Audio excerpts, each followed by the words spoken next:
Shalom, ici le programme Encouragement du jour partagé par le couple Venga. C'est l'heure de notre partage du jour. Très bonne écoute à tous.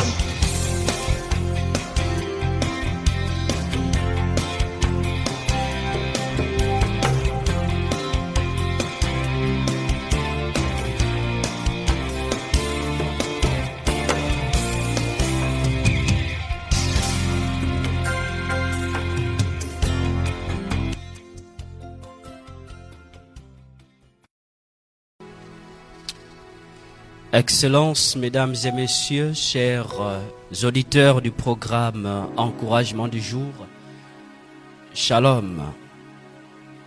Comme nous le savons, nous sommes dans le cadre de notre programme d'édification et dans le cadre de notre 16e série, nous sommes comme ça en train d'aller vers la fin de notre premier sous-thème qui est « Il est là où il est ». Et je crois que nous avions bel et bien commencé toute la première partie. Et nous sommes comme ça en train d'aller aborder ce matin la seconde partie de notre sous-thème, c'est-à-dire là où il est. Il est là où il est. Mais avant tout, ce matin, je suis accompagné. Je rappelle que vous êtes comme ça avec Ulrich Venga. Et je ne suis pas seul.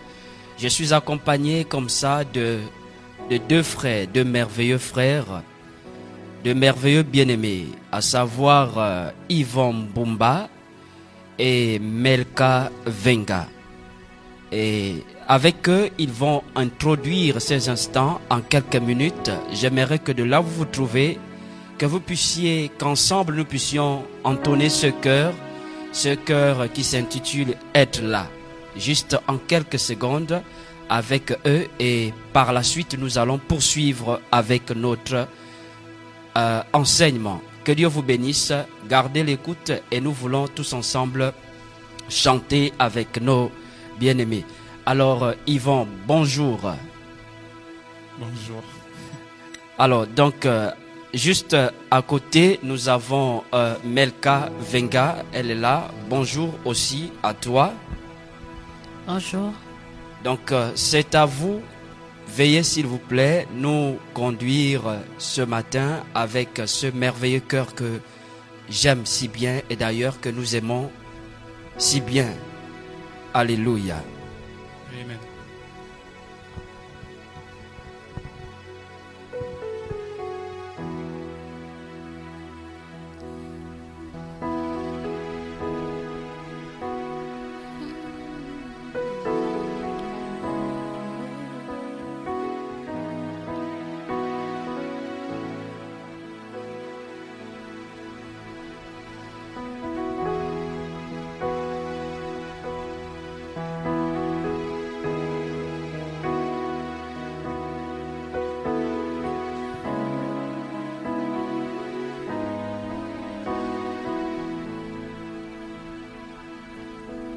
Je veux rester là, devant ta face. Je veux rester là, plus près de toi. Je veux rester là, devant ta face.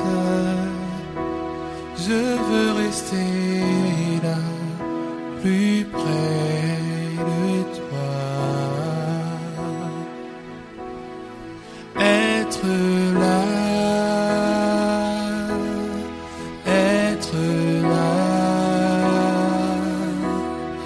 être là, plus près de toi. Rester là,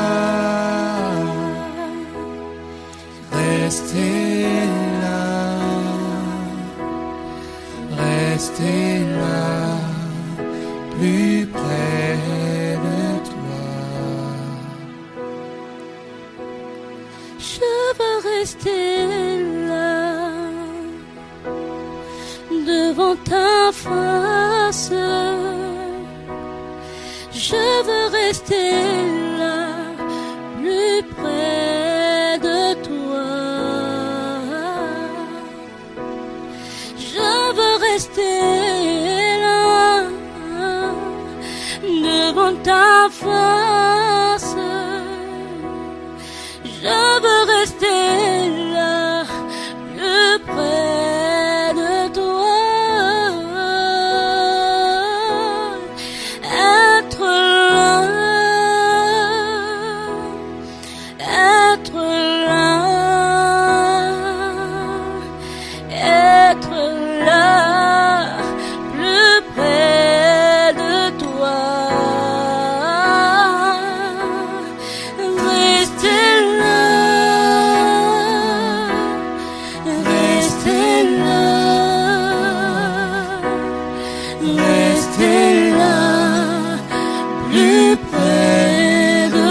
devant ta face.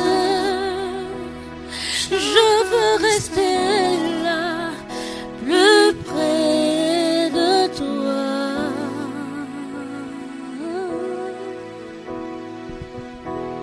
Alléluia. C'est sur cette note que nous voulons ce matin poursuivre dans le cadre de notre enseignement. Je voudrais comme ça commencer par revenir pour apporter un rappel à ceux qui étaient déjà, ceux qui suivaient déjà l'enseignement au cours de l'audio que nous avions partagé récemment. Et là nous disons que il est important de retenir que ce qui vient de Dieu n'est pas falsifiable. La Bible dit que à tous ceux qui l'ont reçu, à tous ceux qui croient en son nom, elle a donné le pouvoir. Et là, en parlant du pouvoir, nous avons dit que le pouvoir était comme ça une formule. C'est-à-dire que en parlant de la vie éternelle, de recevoir la vie éternelle, il n'y a pas un autre moyen par lequel nous sommes capables d'avoir la vie éternelle si ce n'est en utilisant la formule. On ne peut pas avoir la vie éternelle sans avoir la formule. Et cette formule, c'est recevoir Jésus. Nous pouvons aller de gauche à droite. Nous pouvons aller devant. C'est pourquoi, avant que de poursuivre, d'aller encore plus loin, ce matin, j'ai tenu vivement à dire à quelqu'un, j'ai tenu à dire à celui qui me reçoit, voyez-vous, le problème, ce n'est pas toujours Dieu. Le problème, c'est nous. Nous avons la formule. Et c'est par la formule que nous sommes capables d'avoir, que nous sommes capables d'être. Et le pouvoir ici, t'est donné par le fait de recevoir. Écoutez, il y a toute une différence entre celui qui a reçu Christ et celui qui n'a pas reçu Christ. Avant que de poursuivre avec notre enseignement, je voudrais dans le cadre de cet audio, ramener les uns les autres à comprendre et à retenir définitivement que vous ne pouvez rien faire alors que ces temps sont les derniers, alors que les temps sont en train de courir vers la fin. Je vais donc souscrire cet audio en me laissant pousser par l'esprit, en m'adressant à quelqu'un, en disant que les choses de Dieu, je voudrais revenir là-dessus, les choses de Dieu ne sont pas falsifiables. Écoute, tu ne peux pas vouloir marcher par l'esprit sans l'esprit de Dieu. Tu ne peux pas vouloir voir l'esprit de Dieu gouverner ton foyer alors que vous-même, les deux leaders du foyer, mari et femme, vous n'avez pas l'esprit de Dieu. Vous ne pouvez pas voir l'esprit de Dieu vivre dans votre famille alors que vous-même, le Saint-Esprit n'a pas la possibilité d'être déjà en vous. C'est pourquoi j'entends souvent certaines personnes dire, je m'efforce, frère, d'année en année, je suis toujours en train de lutter avec les mêmes qualités. Je suis toujours en train de lutter avec les mêmes défauts. Mais je suis comme ça en train de dire à quelqu'un que le roi des rois, Jésus, a triomphé sur le péché. Et tu ne pourras jamais triompher sur le péché si tu ne laisses pas celui qui a triomphé du péché vivre en toi. Tu ne peux pas triompher du péché. Cette situation qui t'accable, ce problème qui te bloque, ce qui te ruine, parfois tu as l'impression qu'il y a des périodes où tu es forte, où à un moment donné tu es en train de progresser avec Dieu, et puis tout d'un coup tu reviens comme en arrière. Mais je vais te dire, écoute-moi ce matin, toi qui écoutes ce programme Encouragement du jour.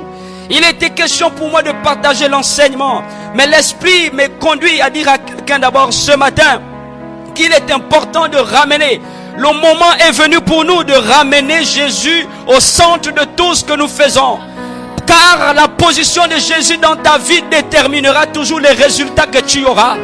Telle est la position que Jésus a, tels seront tes résultats. Quelle est la position de Jésus dans ta vie? Actuellement, tu es certainement dans un bureau. Actuellement, tu es certainement en train de rouler. Tu es au volant d'un véhicule. Oh, je vois une maman qui lutte avec une maladie quelconque. Mais je voudrais te dire que si tu accordes véritablement la place à celui qui est la vie éternelle. La vie éternelle, c'est la vie de Dieu en toi. Je dis la vie éternelle, c'est la vie de Dieu en toi. Et ce matin, pendant que je suis en train de parler, alors que nous disons que Jésus est la vie, il est la vie de Dieu, je relâche au nom de Jésus la puissance de la vie éternelle. Je libère l'action de la vie éternelle. Frère, la vie éternelle, c'est Jésus. Quand tu le reçois, tu reçois la vie éternelle. Tu as la possibilité d'accorder à la vie éternelle de faire remue-ménage dans ta vie. Oh, je ne sais pas d'où tu me trouves en ce moment. Je vais te dire qu'il n'y a aucun blocage. Il n'y a aucune chose qui puisse résister à la vie éternelle. Écoute-moi, la vie éternelle, c'est exactement cela. Elle veut dire la vie de Dieu. C'est-à-dire, c'est la manière de Dieu de penser que tu as. C'est la manière de Dieu de voir que tu as. La vie de Dieu en toi signifie désormais je vois juste. La vie de Dieu en toi signifie désormais là où je suis, Dieu est. Et même à l'instant où je te parle, là où tu me reçois, si tu as réellement Christ en toi, je dis avec moi, je célèbre la vie éternelle. Dis avec moi, je célèbre la vie éternelle. Je célèbre la vie éternelle dans mes entrailles. Je célèbre la vie éternelle dans mon bureau. Je célèbre la vie éternelle là où je suis. Je célèbre la vie éternelle. La vie éternelle. Elle envahit ma vie. Elle envahit mon être. Elle envahit mes projets. Je célèbre la vie éternelle. Pendant que tu célèbres la vie éternelle, Jésus-Christ envahit ton être. Et si la vie éternelle t'envahit, où est la maladie? Quelle est la maladie qui peut résister au pouvoir de la vie éternelle? Quel est ce lien? Quels sont ces blocages qui peuvent résister à la vie éternelle? Il n'y a rien du tout. Tel il est, tel nous sommes. L'objectif de la vie éternelle, c'est de nous paramétrer. C'est de nous paramétrer non à l'image de Dieu, mais de faire de nous Jésus-Christ. De faire de nous Jésus. De faire de toi Jésus. Alors toi qui luttes avec une situation dans ton foyer, écoute-moi, il n'y a pas deux. Je te dis, il n'y a pas deux. Il n'y a qu'un seul. Peut-être parfois nous prions et nous voulons voir Jésus agir. Mais Jésus n'agira pas en dehors de toi. Jésus a besoin que tu le cèdes complètement ta place. Paul a dit, si je vis, ce n'est plus moi qui vis, c'est Dieu qui vit en moi. Écoute-moi, il a dit, si c'est moi qui vis, c'est que c'est pas moi qui vis, c'est Dieu qui vit en moi. Oh, Jésus a besoin que tu le cèdes toute la place. Frère, toi qui as des problèmes à ton lieu de travail, cède la place à Jésus. Toi qui as des problèmes, ou au point où parfois quand tu arrives, il y a des situations compliquées dans ton bureau, au point où tu as l'impression que ton travail n'avance pas. Mais je voudrais te dire, cède la place à Jésus. Tu ne peux pas voir la gloire de Dieu si toi-même tu ne commences pas par être la gloire de Dieu. Dieu ne veut pas seulement que nous invoquons maintenant la gloire, mais il voudrait que nous soyons la gloire que nous invoquons. Pour que ceux qui sont autour de nous puissent contempler cette gloire que nous sommes. Oh, ne soyons pas seulement les gens qui prient, qui appellent Jésus au secours, mais soyons le secours de Jésus autour de nous. Ne soyons pas seulement ceux qui sont là comme pour invoquer un Dieu qui est loin, mais nous sommes parvenus à l'ère où ce sont les hommes qui ont besoin de voir au travers de nous le Jésus que nous prions.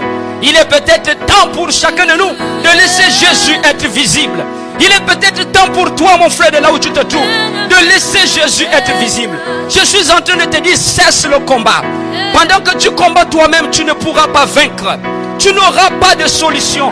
Laisse Jésus, parce que Jésus ne combat jamais. Devant Jésus, les situations reconnaissent qu'il est le vainqueur. Devant Jésus, les situations reconnaissent qu'il est le vainqueur. Cesse le combat. Lâche prise et laisse Jésus régner dans ta vie. Lâche prise et laisse Jésus régner dans ton foyer. Lâche prise, laisse Jésus prendre le contrôle entier de ta vie. Je voudrais donc inviter quelqu'un là-dessus. Que tu répètes avec moi. De là où tu m'écoutes maintenant. Dis avec moi, Seigneur Jésus. Seigneur Jésus. Je cède ma vie sous la puissance de ta parole. Je cède ma vie à la vie éternelle.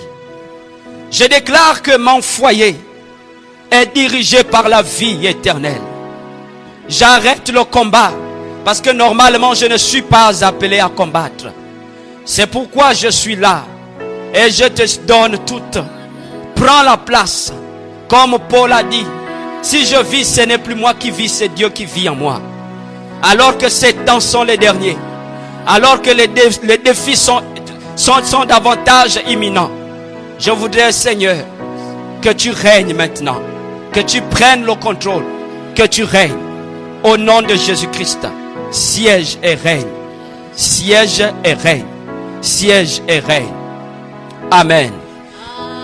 J'ai voulu ce matin, avant de partager avec vous l'enseignement que je vais transférer dans le second audio, que nous réalisons cela. Que, frère, de là où tu m'écoutes, ne l'oublie jamais. Tu ne peux pas vouloir les résultats de Dieu sans le propriétaire de ces résultats. Tu ne peux pas vouloir vivre la gloire sans le propriétaire de la gloire. Et les choses de Dieu ne se falsifient pas. Frère, la richesse de Dieu ne se fait suivre d'aucun chagrin. Pendant que je suis en train de parler, je vois quelqu'un. Attention, ces temps sont les derniers. Jeune homme, frère, ne va pas livrer ta vie. Ne livre pas tes enfants à cause du besoin des temps actuels. Ne va pas livrer ta vie à cause du besoin des temps actuels. Ne va pas transformer tes enfants en chair humaine parce qu'il te faut gravir en situation. Mais je voudrais te dire que la richesse qui vient de Dieu, c'est une richesse qui ne se fait suivre d'aucun chagrin. Écoute-moi, c'est pourquoi tu vois, là où il y a Dieu, il y a toujours la paix. Là où il y a Dieu, Dieu atteste toujours ce qui vient de lui par la paix. C'est pourquoi je déclare, quand tu te rends compte qu'il n'y a pas de paix, pose-toi la question qui est derrière ce que j'ai. Comment est-ce que je fais pour avoir ce que j'ai? Frère, toi qui veux prendre le chemin, et toi qui es toujours en train de marcher sur cette voie, tu sais pertinemment que ce que tu as, ce n'est pas Dieu qui te les a donnés. Ce que tu as, ce n'est pas Dieu qui t'a donné cela. Écoute-moi frère, lâche prise. Lâche prise.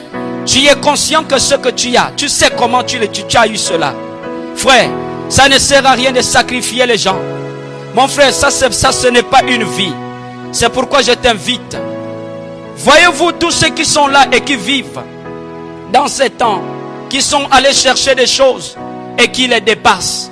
Les choses qui sont compliquées, les positions que le monde donne, les positions que le monde propose.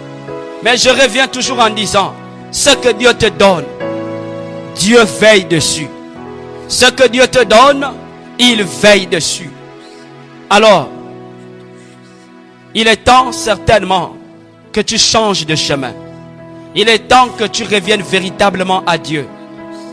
Tu sais que Dieu sait pertinemment que ce que tu obtiens là, tu l'obtiens de la mauvaise manière. Il est temps que tu cèdes la place à la vie éternelle. Si tu m'as reçu ce matin, que Dieu te bénisse, car Jésus t'aime. Il ne te rejette pas. Il est amour. Ne crois pas qu'il est trop tard. Reviens à Jésus. Merci pour tous ceux qui ont pris le soin d'écouter cette note. Retenez cela. Les choses de Dieu ne sont pas falsifiables. La vie de Dieu n'est pas falsifiable. La paix de Dieu n'est pas falsifiable. Et donc je disais, si tu as besoin de voir la paix de Dieu dans ton foyer, cherche d'abord à voir le propriétaire de la paix. Si tu veux voir la tranquillité dans ta maison, cherche à avoir l'auteur de la tranquillité. Que Dieu te bénisse. Que Dieu te bénisse. Amen.